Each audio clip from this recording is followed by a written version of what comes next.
can somebody read your mind? Like Mara reading Buddha's mind. Oh, if they have psychic power, they can.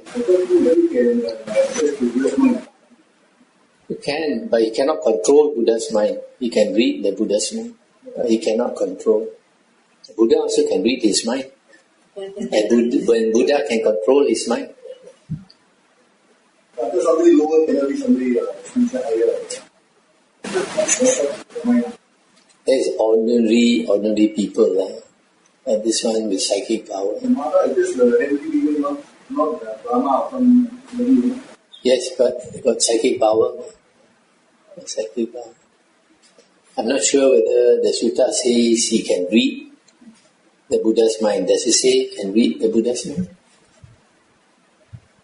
No, it seems like Mara should know what Buddha is thinking of. When Buddha talks, then he knows. I don't know whether the sutta says that he can read the Buddha's mind. How about organ donation? The lower with that, some people say 2 hours cannot touch. This few hours cannot touch, 8 hours cannot touch. I think it started by Tai Si Faster. And not all Mahayana monks accept. Half of the Mahayana monks who follow Jing Tu Zhong, Pure Land, because this monk is a Pure Land monk, they believe that. Because they chant, they say you don't touch 8 hours. But I tell you the real state of death. When a person is dying, there's a stage when the breath stops. And then the heart stops. And the doctor noticed these two things. The doctor said this person is dead. That is clinical death. Okay? That is not real death. In the Buddha's teachings, real death happens when 3 things stop. One is the vital energy. In Chinese you say the qi. Second one is the mind stops. The third one is the heat. The body heat stops. No. Heat. Vitality is the first one, qi. So the third one is body heat. So after the doctor says that the person has died now, he is not dead now until a few hours later. 4 or 5 hours later only the body becomes cold. Sometimes even after 2 days it's still not cold. That's why sometimes you find some people after 2 days in the coffin wake up. Often happens quite often. And the unfortunate thing is that sometimes you bury the person and then he wakes up in the coffin, Put this way. That's why we Chinese very smart. Keep the body for 3 days or 5 days or 7 days. All this experience. Few years ago when I went to Singapore, they showed me woodlands there. The government wanted to develop the place. So they wanted to get rid of the cemetery. So, some families, they want the remains, quite full. So they have to dig up the graves. And one of the graves, when they dug up and opened the coffin, was scratch marks. Scratch marks. Still alive. So it's very pitiful. That's why you must know the Dhamma. Then only you know when the relative is actually dead. So only when the body is cold, then it's really dead. So it's not yet cold, and you give organ, that one I don't know how that person feels. Because organ donation, once the doctor says he's dead, potong. But then regarding Kanda Samhita, there is this statement I don't really understand. If the person regards the emulate self as possessing the emulate or emulate as in the self as in the emulate. Oh, this one, that means your body and your mind, you consider to be the self. Like a lot of people will think, you see, myself so beautiful, so handsome. So you associate the body to be the self.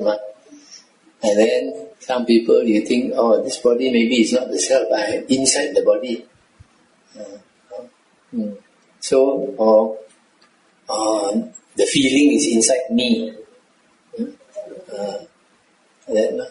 So you are either the aggregate or you are inside the aggregate, or the aggregate is inside you, like that. I mean the self and the aggregate are two separate entities. No, you associate the self with the aggregate. But you associate the self with the aggregate. Then you are Arya. How to think if I don't associate it, then how do I come with a conclusion to understand this thing? You can, like Sotapanna. So, Arya, say like a first path, first fruit, second path, second fruit, third path, third fruit, and fourth path. Not yet attain Arahanthood, we still have a self. But because they understand that the body is impermanent, so they understand that the body is not the self. But they still have a self somewhere. So you can have that state. But when you know that the body is not the self, then you are not too attached to the body. Don't go and put makeup every day.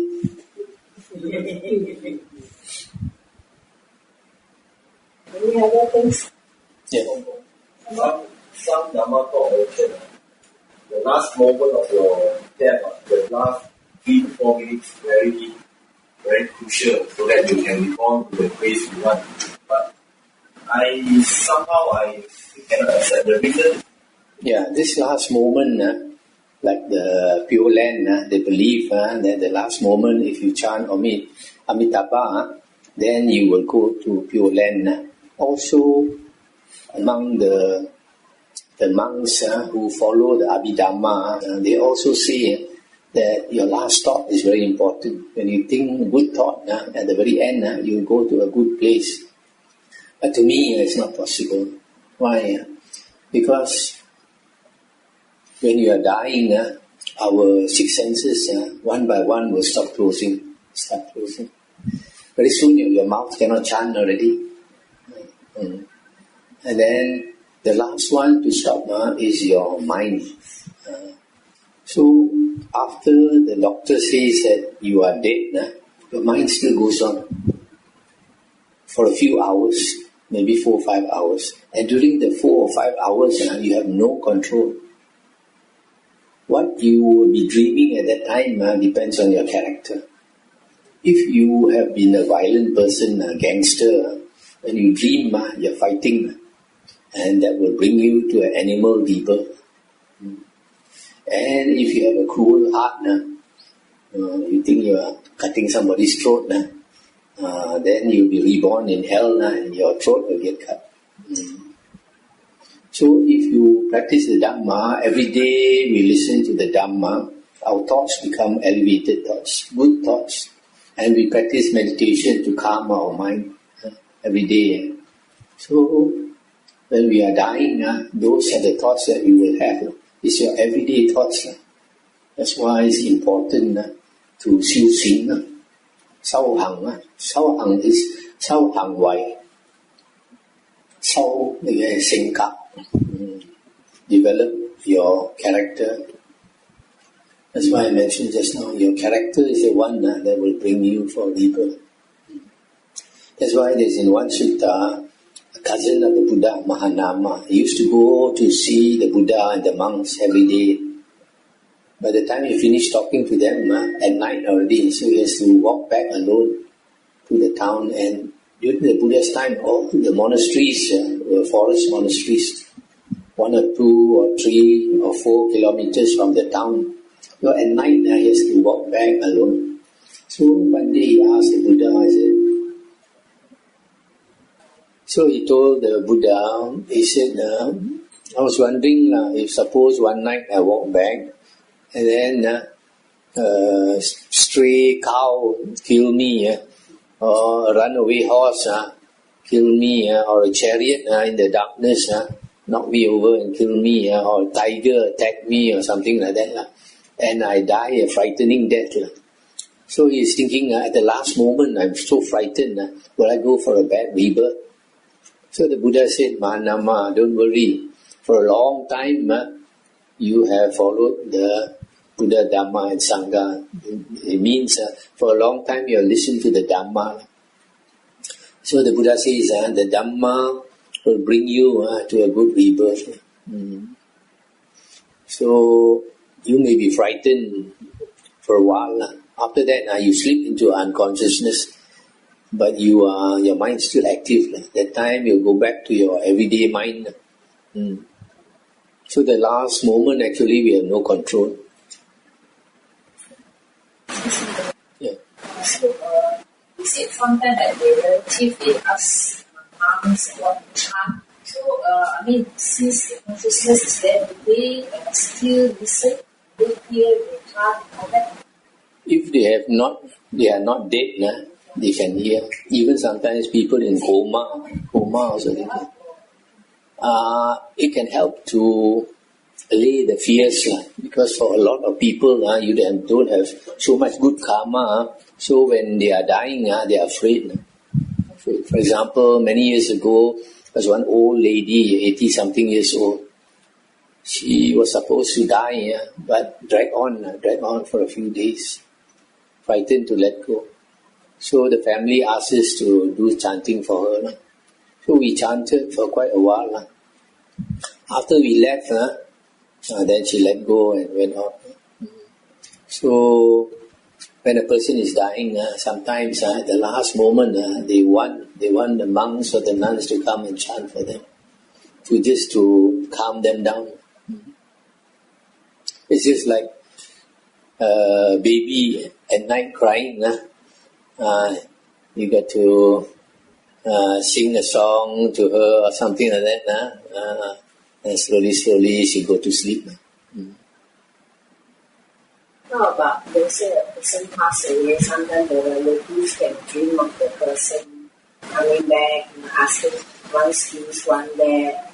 Is it in the person's originally, or do they have such thoughts and it manifests, or when it can be both.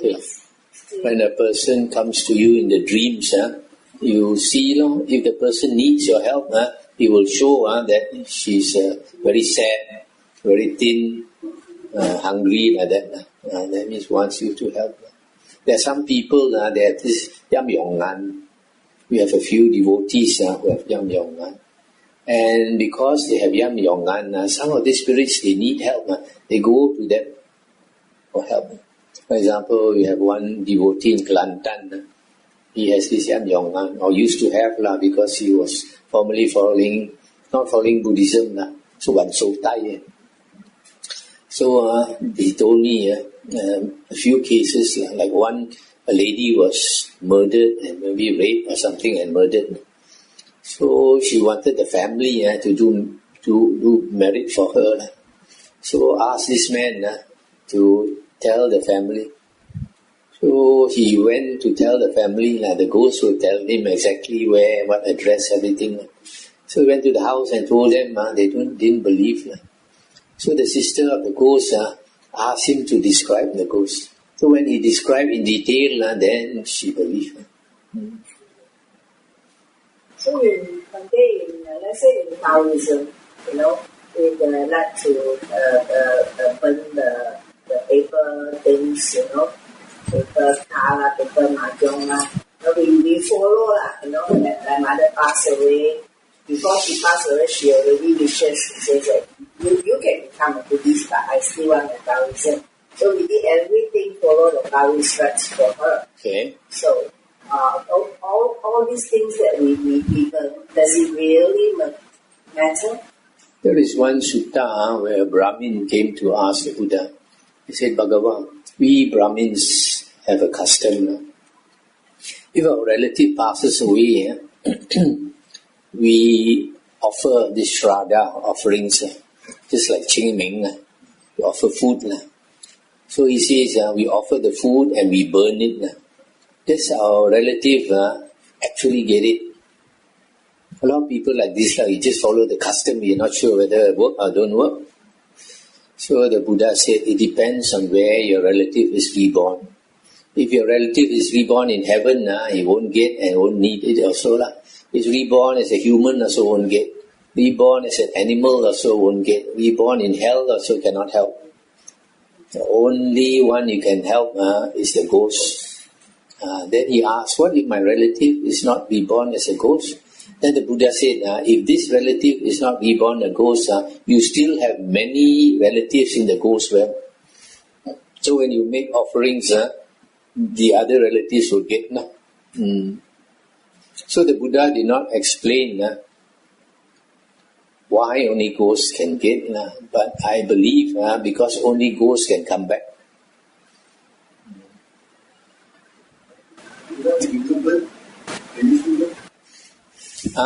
You, for example, you offer to monks and then you transfer the merit to them. You can get, because the world is made by our consciousness, our mind. If you believe something exists, it actually exists for you. So like these ghosts, they sometimes they approach only certain people who can help them or who they think can help them. So like a few years ago in Tapa, one lady, 45 years old, was driving with a 15-year-old son. Accident, both died. And then they invited the Lamolo to do the chanting. 2 nights chanting, 20,000. Then the second night when the Lamalo was chanting, later they came to see me, the family. So this lady said, so many people in the house, in guests and all that, only 3 people heard the ghost crying. The others didn't hear. Why? Because these 3 relatives are closer to the ghost. So they think these 3 people can help me. So I must make them know that I'm in the ghost realm. After that, they came to see me. So they would approach those they think they can help them. What are the help that they need? Okay, what does a ghost need? Food, most important, food. Okay, and secondly is for cold countries, clothing. In 1996, when I was in Australia, in the Assn monastery, there's one Thai lady. She came to do dana and offer robes. She said the previous night, she saw 2 ghost spirits, one girl and one boy, shivering. That time winter, shivering. So they wanted these clothes. So she went to offer food and offer robes on their behalf. So not necessarily those things must be burned there. Not necessary. So I have a friend who can see. So she's saying that we all play the Qingming all wrong. We all sweets all in this hard plastic cover and all that. They say this is a ghost time swallow. Best is boiled eggs and then with the shell they can do it. The sun swallow also. You must take away the shell. I think the important thing is that you say that you give it to them, then only they can take. If you don't give them that permission, they cannot take. Our Penang Hokkien people, during the 7th month, they say poto. They put by the roadside. You offer to the ghost, they can get, because you tell them that you are giving it to them. So if you don't give them, you put all the food on your table, they cannot eat, because you haven't given them the permission to eat. They don't have the blessings. So it doesn't matter whether the food is put on the floor or put on the table, you must say it out. Yeah, that's my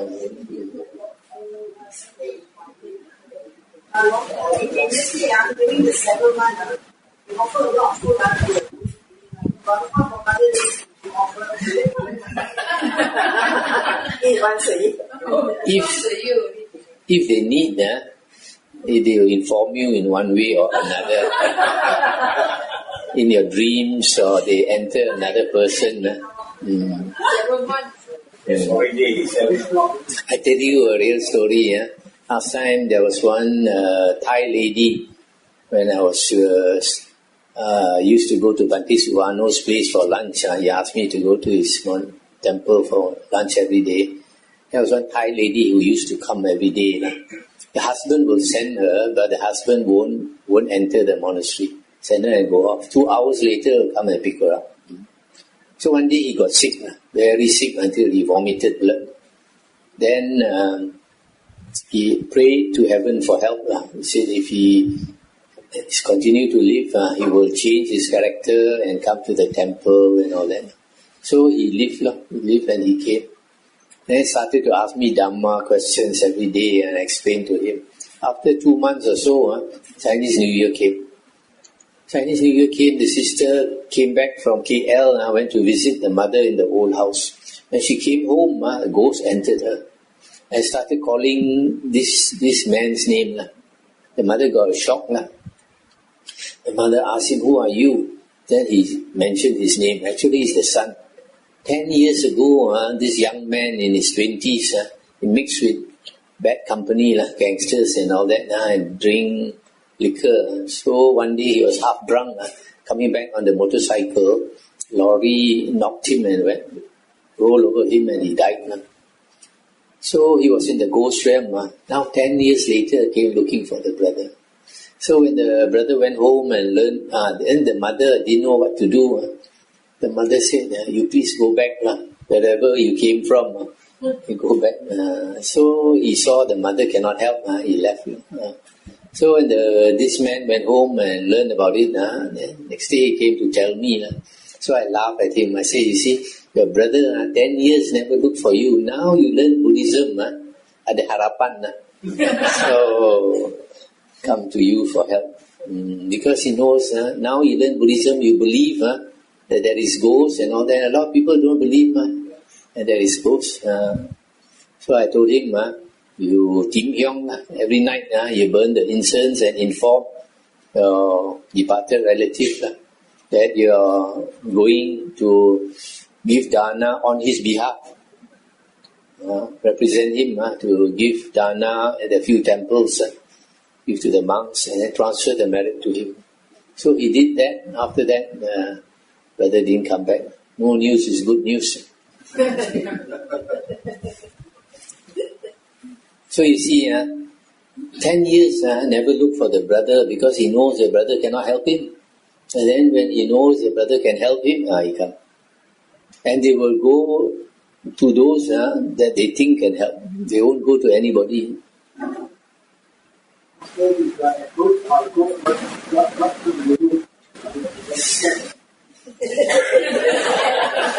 Normally, we are scared of anything that we have not seen before, have not experienced before. But when we know the Dhamma, then we know that actually they are suffering a lot. Then we have pity.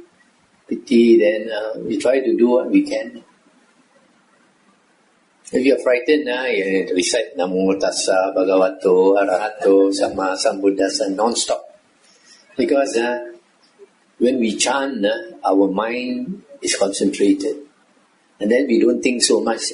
If your mind is not concentrated, you think of this, think of that. The more you think, the more frightened you become. Just now, what was saying when the person is before the death or in coma, so they need the monk or nun chanting? Not all. Some. If they don't believe in monks, they don't want.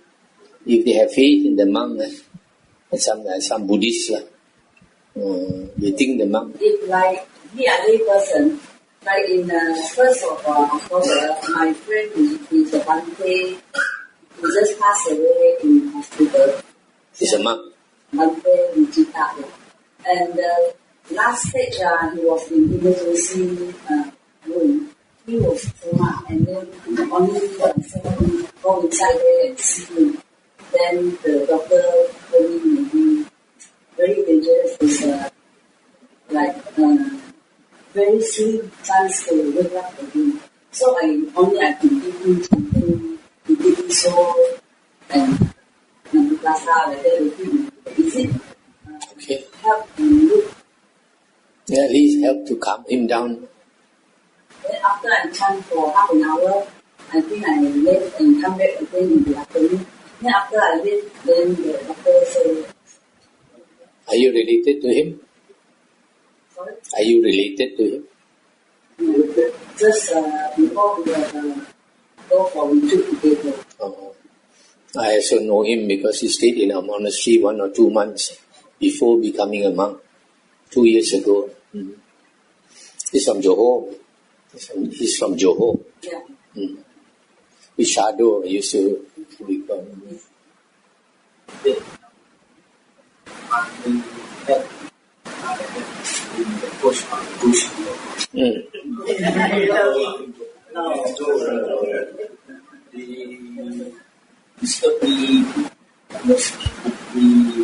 Very nice coach.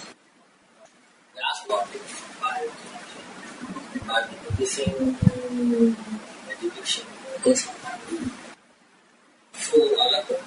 But now they stop by letting me stop. I'm not sure what I've done for them to stop.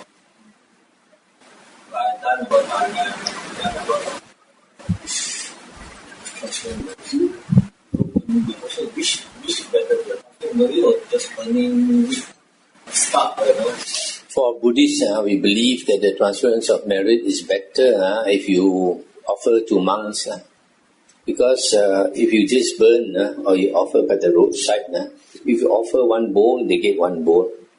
But in Buddhism, we believe that if you offer to a virtuous monk or to the Sangha, 1 bowl, the merit becomes thousands of bowls, and they will get a lot. That's why I mentioned about the man in Kuantan who used to be able to see ghosts. Then later, he followed the wife and practiced Buddhism. Now, one so cold a bit, he seldom see ghosts. So in the same case, when you practice the Dhamma, and then your blessings increase, then your frequency, maybe no more ghost frequency. Those people who can see ghosts, I believe, they have been reborn in the ghost realm many times. So they have ghost frequency. When they die, they will also become a ghost. But if they practice the Dhamma, then the blessings increase because you do dana, you uphold your sila, and you practice meditation to develop your mind, then your one soul slowly increase. You're out of that ghost frequency.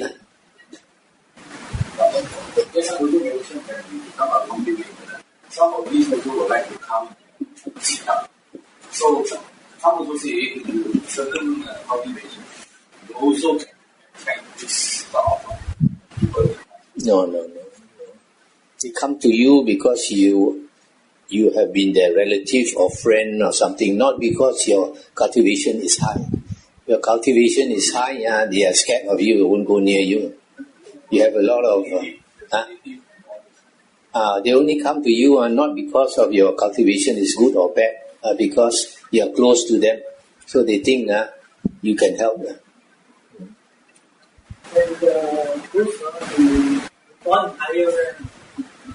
Not immediately. Normally, if a person has been a ghost, that means the blessing is very low.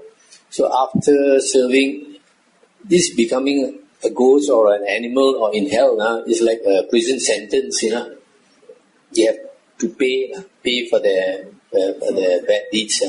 So after suffering for some time, then they are able to come up to the human realm. What's your opinion on Jataka stories? Jataka stories, grandmother stories, they existed before the Buddha was enlightened. They have been just like in Europe. You have Aesop's fables, Grimm fairy tales, all this. It's only stories only to educate children. Then after the Buddha was enlightened, then they use it to say the Buddha was a deer before and a rabbit before and all that. But if you listen to these stories, they are too childish. How can, for example, say the Buddha was a rabbit. He saw the hunter in the forest, hunt whole day, did not shoot any animal, so very hungry. boiling the water, no animal to cook. Then this rabbit jumped into the boiling water, commit suicide to feed the hunter. It's not possible. If the rabbit is so smart, he won't be reborn as a rabbit. Even the story where Santara, Jataka, where the Buddha wanted to practice, wanted to perfect the parami of giving dana, gave away the wife and the 2 children to a heartless beggar, and the beggar beat them and all that. He know very difficult to do, and then he still give the wife away and the children. It's very silly.